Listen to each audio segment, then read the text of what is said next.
یہی بات تو اللہ کے نبی جناب محمد رسول اللہ صلی اللہ علیہ وسلم نے کہی تھی، اے میری بیٹی فاطمہ دنیا میں جو چاہے مجھ سے مانگ لے، دنیا میں جو چاہے مجھ سے لے لے، یا فاطمہ بنت محمد سلیمی من مالی ما شئتی انی لا اغنی عنک من اللہ شیئا، اے میری بیٹی دنیا میں جو چاہے مجھ سے لے لے، دنیا میں جو فرمائش کرنا چاہے میں پوری کر دوں گا، لیکن آخرت میں میں تیرے کوئی کام نہیں آؤں گا، ولا اغنی عنک من اللہ شیئا، قیامت کے دن میں تیرے کوئی کام نہیں آؤں گا۔ یہی تو ہے اللہ تبارک و تعالیٰ نے فرمایا اپنے اعمال کا ذخیرہ لے کر میرے پاس آنا، ورنہ قیامت کا دن ہوگا یوم یفر المرء من اخیہ وامہ وابیہ وصاحبتہ وبنیہ، قیامت کا دن ہوگا یوم یفر المرء من اخیہ، انسان اپنے بھائی کو دیکھ کر بھاگے گا، وامہ وابیہ، اپنی ماں کو دیکھ کر بھاگے گا، وابیہ، اور اپنے باپ کو دیکھ کر بھاگے گا، وصاحبتہ وبنیہ، اپنی بیوی کو دیکھ کر بھاگے گا، اپنی اولاد کو دیکھ کر بھاگے گا۔ ایک ایک نقشہ دیکھو، دنیا میں اگر آپ کے بھائی کو کوئی بھائی مار دے تو آپ اپنے بھائی کی موت کا بدلہ لینے کے لیے اپنی جان کو داؤ پہ لگا دیتے ہو کہ کمینے تو نے میرے بھائی کا مرڈر کیسے کیا۔ قیامت کا دن ہوگا، وہاں بھائی بھائی کے لیے کچھ نہیں سوچے گا، سوچے گا یہ میرا بھائی کہیں میرے سامنے نہ آ جائے اور کہیں مجھ سے ایک دو نیکی نہ مانگ بیٹھے۔ یوم یفر المرء من اخیہ، کہیں مجھ سے میرا یہ بھائی ایک نیکی کا سوال نہ کر بیٹھے، اس لیے بھائی سے بھائی بھاگے گا۔ یوم یفر المرء من اخیہ وامہ، وہ ماں جس کی تکلیف آپ برداشت نہیں کرتے ہو، تھوڑی سی کھانستی ہے تو آپ کو نیند نہیں آتی ہے اور آپ سرکاری ہاسپٹل میں یا پرائیویٹ ہاسپٹل میں اپنی ماں کا علاج کرانے کے لیے فوراً توڑ پڑتے ہو۔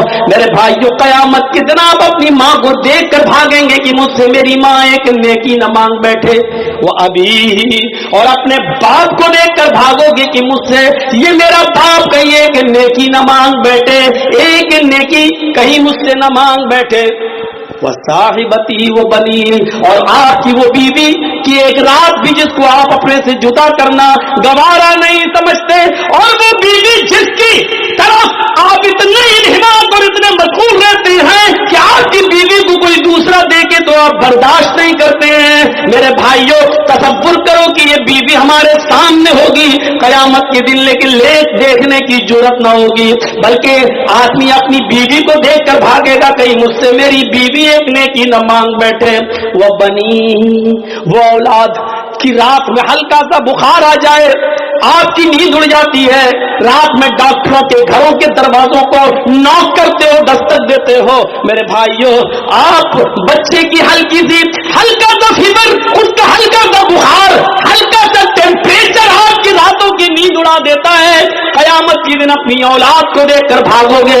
یہ منظر کو آپ اپنے سامنے رکھیے۔ اس بادشاہ نے فقیر سے یہی تو کہا تھا کہ جب تم ہمارے دو جلادوں کی تلوار کی وجہ سے جب تم ہمارے شہر کا معائنہ نہیں کر سکے کہ کیا ہے، اسی طرح مجھے معلوم ہی نہیں کہ دنیا میں کیا ہے۔ اللہ کے عذاب کا تصور ہمارے دماغ میں ہر وقت رہتا ہے، اللہ کے دماغ عذاب کا تصور رہنا چاہیے ہر وقت۔ آج مولوی جرجیز کو بھیگی ہوئی کرسی پر بیٹھنا گوارا نہیں رہا، اپنے ہاتھ سے آج کرسی صاف کرنا پڑ رہی ہے۔ یہ چیز ہمیں کیا بتا رہی ہے کہ انسان کو ہر چیز کے ساتھ سمجھوتا کرنا چاہیے، ہر چیز کو اپنے اندر ایڈجسٹ کرنا چاہیے۔ میں نے اپنے سبھاپتی صاحب جو ہیں مولانا مظاہر صاحب، ان کے کان میں ہی کہہ دیا تھا کہ آج میں کھڑے ہی ہو کے بولوں گا۔ میرے بھائیوں، ہمیں اور آپ کو تصور کرنا چاہیے کہ ایک چھوٹی سی تھوڑی سی کرسی کا بھیگا پنجر جس کا آپ کو گوارا نہیں ہے، اندازہ لگائیے کہ پھر جہنم کی جاسوس تپش کیسی ہوگی، اللہ کا عذاب کیسا ہوگا، یہ کون سوچے گا؟ یحشر الناس یوم القیامت حفاۃ عراۃ غرلا، حضرت عائشہ فرماتی ہیں قیامت کا دن ہوگا کہ لوگ حفاۃ ننگے پیر ہوں گے، قراتن بالکل ننگے جسم ہوں گے، ان کے جسم پر کوئی کپڑا نہیں ہوگا. غور اللہ، جیسے ماں کے پیٹ سے بچہ پیدا ہوتا اس کا ختنہ نہیں ہوتا ہے، سب کی سب قبر سے جب اٹھیں گے تو بغیر ختنے کے اٹھیں گے. میدان محشر میں جب سب جمع ہوں گے تو کسی کا ختنہ نہیں ہوا ہوگا، سب غیر مختون ہوں گے، بغیر ختنے کے ہوں گے، اور سب کو اپنے اپنے کیے کرے کا حساب کتاب دینا ہوگا. حضرت عائشہ کہتی ہیں الرجال والنساء جميعا، اے اللہ کے نبی کیا مرد بھی ہوں گے اور عورتیں بھی ہوں گی؟ ہاں، یہاں تو جلسے میں بھی لڑکے نکل جاتے دیکھنے کے لیے، دیکھیں کون کتنی لپسٹک لگائے ہے، کون کتنی کریم اور پاؤڈر لگائے ہیں. بہت سے جلسوں میں جاتا ہوں، میلہ لگتا ہے، اور جب تک جرجیت صاحب کا نمبر نہیں آ رہا باہر گھومتے رہتے لوگ، بہار اور ہر جگہ. آپ کے علاقے میں بھی یہی حال ہے. اور ان لڑکیوں کے پیچھے لڑکے، ارے جس جگہ چوڑی کی اور اس کی دکان ہے وہاں تم کیا کر رہے ہو بھائی؟ جو خالص لیڈیز سامان بک رہا ہے، زیور بک رہے ہیں، چوڑی بک رہی ہے، جہاں جینٹس کا ایک سامان نہیں وہاں تم کیا کر رہے ہو بھائی؟ الفاظ کڑوے ضرور ہیں لیکن سچ ہیں. اللہ کی قسم ایسا لگتا ہے جیسے ایک کتیا کے پیچھے 10 کتے بھاگ رہے ہوں. یہ حال ہو جاتا ہے. میں نے پہلے ہی کہہ دیا الفاظ سخت ضرور ہیں، کڑوے ضرور ہیں لیکن سچ ہیں. حضرت عائشہ کہتی ہیں الرجال والنساء جميعا، اے اللہ کے نبی کیا اس میدان محشر میں مرد بھی ہوں گے عورتیں بھی ہوں گی؟ قال نعم، نبی اکرم کا جواب سنو، ہاں مرد بھی ہوں گے عورتیں بھی ہوں گی، مرد بھی ہوں گے عورتیں بھی ہوں گی. امام کائنات نے جب یہ کہا تو حضرت عائشہ رونے لگی اور روتے ہوئے کہنے لگی ينظر بعضهم الى بعض، اے اللہ کے نبی کیا مرد عورتوں کو اور عورتیں مردوں کو دیکھ رہی ہوں گی میدان محشر میں؟ کیا مرد عورتوں کو اور عورتیں مردوں کو دیکھ رہی ہوں گی؟ اللہ کے نبی اس کا جواب کیا دیتے ہیں؟ ہاں عائشہ، نہ مردوں کا پردہ عورتوں سے ہوگا نہ عورتوں کا پردہ مردوں سے.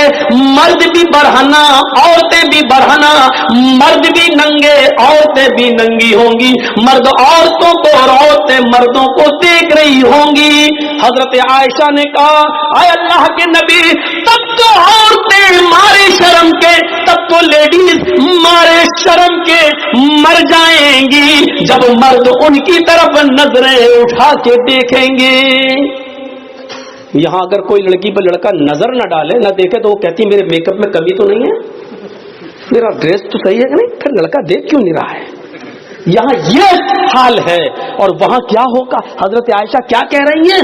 تب تو عورتیں مارے شرم کے مر جائیں گی جب مرد ان کی طرف نظریں اٹھا کے دیکھیں گے. اللہ کے نبی فرماتے ہیں عائشہ اتنی پرواہ کس کو ہوگی کہ کوئی مرد کسی عورت پر شہوت کی نظر ڈال سکے، گندی نظر ڈال سکے، غلط نظر سے دیکھ سکے. معاملہ اتنا سخت ہوگا کہ ہر انسان کو سورج کی گرمی اور اس گرمی سے نکلنے والے پسینے سے بچنے کی فکر ہوگی. میدان محشر میں وہ سورج جو سبا نیزے کے فاصلے پر 1 میل کے فاصلے پر ہوگا اور اس کی گرمی سے جسموں سے پسینہ ٹپک رہا ہوگا اور لوگ اپنے پسینوں میں ٹخنوں کے برابر، پنڈلی کے برابر، گھٹنے کے برابر، لان کے برابر، کمر کے برابر اور گلے تک ڈوب رہے ہوں گے. ہر انسان کو یہ فکر ہوگی کہ ہم اپنے آپ کو بچائیں، کوئی کسی کے اوپر گندی نظر ڈالنے کی جرات نہیں کرے گا. یہ چیز ہمیں کیا بتلا رہی ہے؟ وہ بادشاہ نے جو کہا تھا وہ اس کے سامنے یہی سب تو ہے، یہی سب تو تھا. اللہ کے نبی سے کسی نے پوچھا آپ کی عمر 63 سال 63 سال اتنی زیادہ تو نہیں ہوئی ہے کہ داڑھی کے بال سفید ہو جائیں؟ آج کل تو 40 سال کی عمر میں 30 سال کی عمر میں سفید ہونے لگتے ہیں. اس کی وجہ یہ ہے کہ جو بھی ہم صابن استعمال کرنا چاہتے ہیں کر لیتے ہیں کیمیکل والا، جو شیمپو لگا رہے ہیں وہ وہ ہے. اور جو تیل جو بھی آئل ہم سر میں ڈال رہے ہیں اس وجہ سے آج ان کیمیکل, ورنہ 60 سال کی عمر تک بال کہاں سفید ہوتے ہیں. تو میرے بھائیوں, اللہ کے رسول صحابہ نے کہا آپ کے بال عمر سے پہلے سفید کیسے ہو گئے ہیں, آپ کے اوپر بڑھاپا کیسے نظر آ رہا ہے؟ تو اللہ کے نبی نے جواب یہ نہیں دیا تھا کہ میری 4 بیٹی ہے, زینب, رقیہ, ام کلثوم اور فاطمہ, مجھے ان کی شادی کرنا ہے, ان کا گھر بسانا ہے, ان کے لیے لڑکے دیکھنا ہے. یہ جواب نہیں دیا تھا کہ مجھے بیٹیوں کی ٹینشن ہے, مجھے بیٹوں کی ٹینشن ہے. اللہ کے نبی نے اس کا جواب یہ دیا تھا کہ مجھ پر جو بڑھاپا ٹائم سے پہلے جو تم دیکھ رہے ہو, بیفور ٹائم جو بڑھاپا میرے اندر دیکھ رہے ہو, جو اولڈنس میرے اندر دیکھ رہے ہو, یہ بیفور ٹائم اولڈنس جو میرے جسم پر, میرے شریر پر تمہیں شو ہو رہی ہے, دکھائی دے رہی ہے, مجھے سورہ نبا نے, سورہ حاقہ نے, سورہ قیامہ نے, سورہ دہر نے مجھے بوڑھا کر دیا ہے. ان سورتوں میں قیامت کا جو ہولناک منظر بیان کیا گیا ہے, اس ہولناک منظر کے منظر نے ہمیں بوڑھا کر دیا ہے. مجھے ہر وقت اللہ کے سامنے جواب دے کی فکر ہوتی ہے. وہ چیز ہمیں کیوں نہیں ہوتی ہے؟ کیسے ایک آدمی سگریٹ کو اپنے منہ پہ رکھ لیتا ہے, کیسے ایک آدمی شراب کی بوتل اٹھا کر پی لیتا ہے, کیسے ایک آدمی اذان ہو رہی ہے اور کیرم بورڈ کھیلنا گوارا کر لیتا ہے, کیسے ایک شخص, میرے بھائیوں, انڈیا پاکستان کا میچ آ رہا ہو, یہاں اذان ہو رہی ہے اور وہ دیکھ رہا ہے, سوچ رہا کہ نماز بھی ضروری ہے اور یہ بھی ضروری ہے. اگر یہ میچ 5 اوور ختم ہو گئے تب تک تو, اور میں نماز پڑھنے چلا گیا تو میچ کا مزہ نہیں لے پاؤں گا. جبکہ جماعت پڑھ کے بھی آ سکتا نہیں صاحب میچ ختم ہو جائے گا. ارے لوگ بتا دیں گے کون جیتا, ارے لوگ بتا تو دیں گے, لیکن ایک بال کا جو ٹیسٹ, جو مزہ آ رہا ہے وہ ہم پھر نہیں لے پائیں گے. اس چکر میں وہ نماز نہیں پڑھتا ہے اور میچ دیکھ لیتا ہے. یہ کیسے گوارا کر لیتا ہے؟ میں نے کل اورنگ آباد کے اندر ایک واقعہ بیان کیا تھا. میں چاہتا ہوں کہ چونکہ آپ کی تعداد اتنی زیادہ نہیں ہے اس لیے اس واقعے کو یہاں بیان کر دیتا ہوں. کل انشاءاللہ کچھ نئی چیزیں ہمارے آپ کے سامنے رہیں. سنیے قرآن کریم نے کیا کہا ہے. وَمَنْ أَعْرَضَ عَنْ ذِكْرِي فَإِنَّ لَهُ مَعِيشَةً ضَنْكًا. میں جانتا ہوں کہ بارش ہو چکی ہے, میں جانتا ہوں یہاں جو لوگ بیٹھے ہوئے ہیں وہ یقیناً ان کے دلوں میں ایمان ہے, اس لیے وہ بارش کے قطرات میں بھی یہاں بیٹھے ہوئے ہیں. اور اللہ کی قسم, اوپر سے ٹپکنے والے پانی کی قطرے اور بوٹے میرے اوپر بھی گر رہے ہیں. جب آپ بیٹھے ہیں تو مجھے سنانے میں کوئی حرج نہیں ہے. سنیے, نماز چھوڑنا ایک الگ چیز ہوتی ہے, سن لیجئے, اور نماز سے اعراض کرنا ایک الگ چیز ہوتی ہے. ومن اعرض عن ذکری, جس نے میرے ذکر سے اعراض کیا, مرد بھی سنیں عورتیں بھی سنیں, اور بہت آسان اردو اور ہندی میں, جو میرے ذکر سے اعراض کرے گا, جو میرے ذکر سے اعراض کس کو کہتے ہیں؟ چلیے پہلے بتا, جو میرے ذکر سے نہیں نماز سے منہ پھیرے گا, منہ موڑے گا, فَإِنَّ لَهُ مَعِيشَةً ضَنْكًا, ہم اس کے لیے روزی تنگ کر دیں گے. روزی بند کر دیں گے نہیں کہا اللہ نے, روزی تنگ کر دیں گے, یعنی پیسہ تو بہت آئے گا اس کے پاس لیکن رکے گا نہیں. آپ لوگوں کے موبائل میں اس کی آواز نہ چلی جائے, اس کو کٹ کر دینا, ورنہ لوگ کہیں گے مولانا جرجیس جنگلوں میں بھی تقریر کرتے ہیں, اور ایمان تازہ ہو جائے گا لوگوں کا. تو تھوڑا سا اس آواز کی کٹنگ کر دیجیے گا, وہ ان کا کام ہے. وَمَنْ أَعْرَضَ عَنْ ذِكْرِي فَإِنَّ لَهُ مَعِيشَةً ضَنْكًا, جو اللہ کے ذکر سے اعراض کرے گا, منہ موڑے گا, ہم اس کی روزی بند کر دیں گے. بند نہیں, تنگ کر دیں گے, ٹائٹ. اس کی روزی کو ہم تنگ کر دیں گے. تنگ کرنے کا مطلب ہوتا ہے پیسہ بہت آئے گا لیکن رکے گا نہیں. 50,000 روپے ایک دن میں ہماری آمدنی ہو گئی, لیکن شام تک کبھی بیوی بیمار, کبھی بچہ بیمار, کبھی باپ بیمار, سب ختم. 5,000 قرض اور لے لیا. ہوتا ہے کہ نہیں ہوتا ایسا بہت سے؟ ہمارے اور آپ کے ساتھ جب ایسا ہوتا تو ہم لوگ کیا کرتے ہیں؟ مولانا صاحب مسجد کے امام کے پاس جاتے ہیں، مولانا صاحب کیا برکت نہیں ہو رہی ہے؟ کیسی برکت؟ ارے پیسہ تو بہت آتا ہے لیکن رکتا نہیں ہے۔ تو وہ مولوی کیا کر لے گا؟ اگر مولوی کے پاس پیسے کو روکنے کی طاقت ہوتی تو بیچارہ 5,000 روپے میں وہ کیوں نماز پڑھاتا؟ اللہ نے بتایا تم جب میری ذکر میری نماز سے منہ موڑو گے ہم تمہاری روزی تنگ کر دیں گے۔ تم نماز 5 وقت کی پڑھنا شروع کر دو اور پابندی کے ساتھ پڑھنا شروع کر دو۔ اذان کے وقت تمہیں کام کی فکر نہیں، نماز کی فکر ہونی چاہیے، جماعت کی فکر ہونی چاہیے۔ پھر دیکھو تمہاری روزی میں کیسے برکت ہوتی ہے۔ 50,000 نہیں آئے گا، 2,000 آئے گا لیکن رکے گا۔ آپ 1,800 خرچ کر پائیں گے لیکن 200 بچے گا۔ 1,000 آئے گا، آپ 800 خرچ کر پائیں گے لیکن 200 بچے گا۔ یہاں تو 50,000 آ رہا ہے، بچتا ہی نہیں ہے، کوئی یہ بیمار، کوئی وہ بیمار، کوئی یہ۔ اعراض کس کو کہتے ہیں؟ اب سن لیجیے اعراض کیا ہے۔ بارش ہو رہی ہے، ہمارا غلہ، ہمارا دھان سوکھے میں گھر کے آنگن میں رکھا ہوا ہے اور باہر ہم کرکٹ کھیل رہے ہیں۔ کسی نے کہا صاحب بارش ہو رہی ہے، دھان بھیگ جائے گا، لیکن ہم کرکٹ میں لگے ہیں۔ اس کو کہا جاتا ہے دھان سے اعراض کرنا، یعنی اس کو اپنی روزی روٹی کی فکر نہیں ہے، کرکٹ کی فکر ہے۔ ایک اور مثال دے دوں،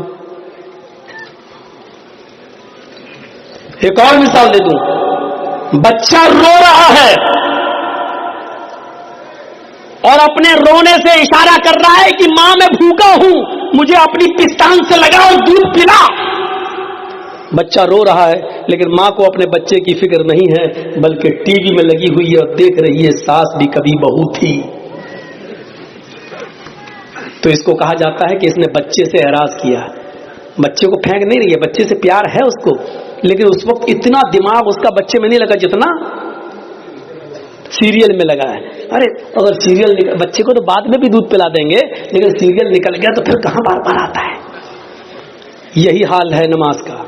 اذان ہو رہی ہے، نہیں میچ دیکھ لوں پہلے، کیونکہ نماز تو بعد میں بھی قضا کر لیں گے، لیکن میچ نکل گیا تو کہاں روز روز آتا ہے۔ یہ چیز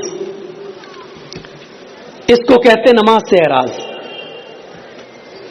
ہمارا مکان جل رہا ہے اور ہم کرکٹ کھیل رہے ہیں۔ کہا مکان جل رہا ہے، ہمیں فکر ہونی چاہیے مکان کو بچانے کی۔ جو جل گیا جل جانے دو، جتنا بچ گیا کم سے کم اس کو پانی وانی ڈال کے اس کو بجھائیں، لیکن ہمیں اس کی فکر وہی ہو رہی ہے، ہم کرکٹ کھیل رہے ہیں، کیرم بورڈ کھیل رہے ہیں۔ اس آدمی کو کہا جاتا ہے کہ اس نے اعراض کیا ہے اپنے مکان سے۔ اب آپ سمجھ گئے نا اعراض کس کو کہتے ہیں؟ جس وقت ہمیں جس چیز کی ضرورت ہے اس سے دور ہو جانا اور دوسری چیز میں لگے رہنا جو غیر ضروری ہے۔ اذان کی آواز آتی ہے حی علی الصلاۃ اور ہم اس وقت میچ دیکھ رہے ہیں۔ یاد رکھیے گا اذان کی آواز سننے کے بعد آپ صرف 2 ہی کام کر سکتے ہیں، اس کے علاوہ تیسرا کام آپ کے لیے جائز نہیں ہے۔ اگر آپ کھانا کھا رہے ہیں اور اسی بیچ اگر اذان کی آواز ہو جاتی ہے تو آپ کھانا مکمل کر لیجئے، پیٹ بھر کر آپ کھا لیجئے، کیونکہ پیٹ کی بھوک بہت بری چیز ہے۔ اگر یہ کہہ دیتا اللہ تعالیٰ کھانا کھا کے نہ چھوڑو، اسی میں جاؤ، بیچ میں جاؤ، تو ہم نماز پڑھتے دماغ لگا رہتا کھانے میں، جلدی امام، اور کہیں اس نے پڑھ دیا ہوتا الف لام میم ذالک الکتاب لا ریب، کمینے اتنی لمبی سورت ہمیں بھوک لگی ہے۔ تو اس لیے کیا کہا، پہلے کھانا کھا لو، اور دوسری اذان کی آواز آ رہی ہے اور ہمیں قضاء حاجت، پیشاب یا لیٹرین کی ضرورت ہے تو پہلے ہم وہ کر لیں، ورنہ ایسے کرے رہو گے اور پیٹ اندر کی طرف دھسائے رہو گے، کہیں یہی نہ نکل جائے۔ تو اس لیے یہ کام کر لو۔ ضروریات میں یہ چیز آتی ہے۔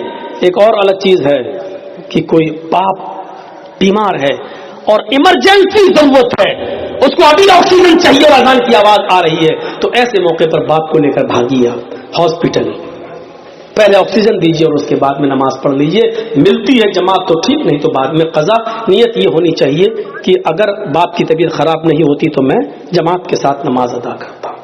یہ چیزیں ہیں، لیکن میچ دیکھنا، کیرم بورڈ کھیلنا، کھیتی باڑی کرنا، کھیت میں دانا ڈالنا، بیج بونا، کھیت جوتنا، اس میں لگے ہیں اور اذان کی آواز آ رہی ہے اور ہم پرواہ نہیں کر رہے ہیں، تو اس کو کہتے ہیں نماز سے اعراض. وَمَنْ أَعْرَضَ عَنْ ذِكْرِي فَإِنَّ لَهُ مَعِيشَةً ضَنْكَ. جو نماز سے اعراض کرے گا، جو ہمارے ذکر سے اعراض کرے گا، ہم اس کی روزی کو